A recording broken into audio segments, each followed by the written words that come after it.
Dr. Stephen Rapundolo, I'm Laura Bonnell with the Bonnell Foundation.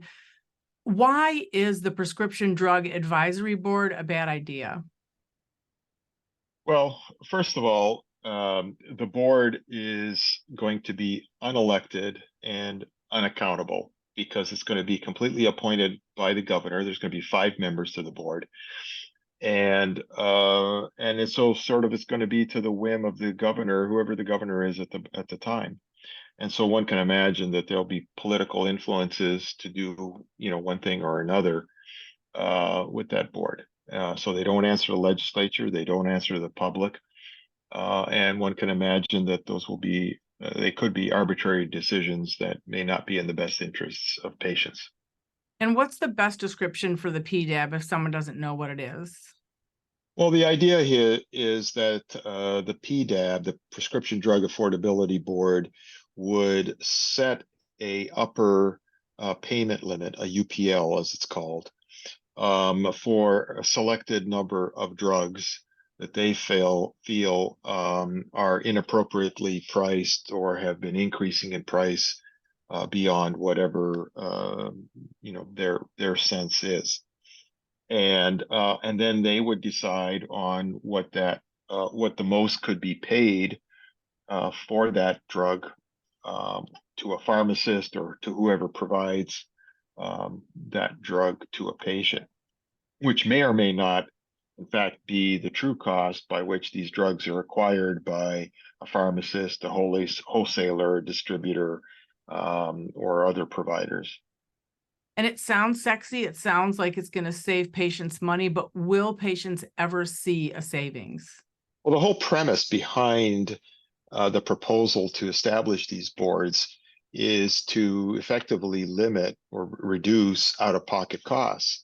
And ironically, these boards are not going to do any of that, not even close, because all they're targeting is the so-called list price that pharmaceutical manufacturers set for drugs, which has nothing to do with what you and I pay for when we go to the pharmacy.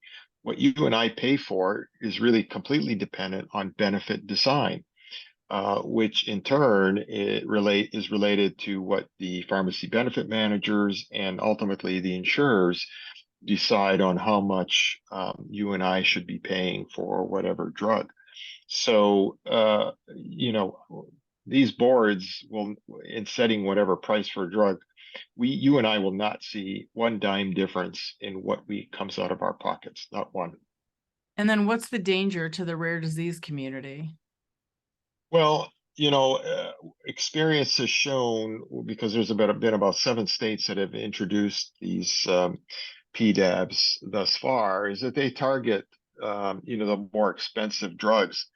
And unfortunately, many of those are in the orphan disease, the rare disease space, which is unfortunate because many of those drugs are so-called biologics, which intrinsically are more expensive to make, and then coupled with a limited patient population, because rare diseases are typically 200,000 patients or less. Those drugs tend to be on the more expensive side. And so if these PDABs are going to target those most expensive drugs, then it's rare disease patients that are going to take the brunt of these actions by the PDABs. And of course, the rare disease patients are the ones who can least afford, no pun intended, to lose out on the medications, because there's not that many out there typically, right? There's usually maybe one out there for a disease. Rarely are there other options available for rare disease patients. And some of the legislators that we saw during yesterday's hearing, Wednesday's hearing, don't seem to get it. What can the public do, the 1 million people in Michigan with a rare disease, what can they do to help get the message to these legislators? They need to write letters. They need to pick up the phone and call their legislators and demand that this notion of a PDAB be set aside and not pursued.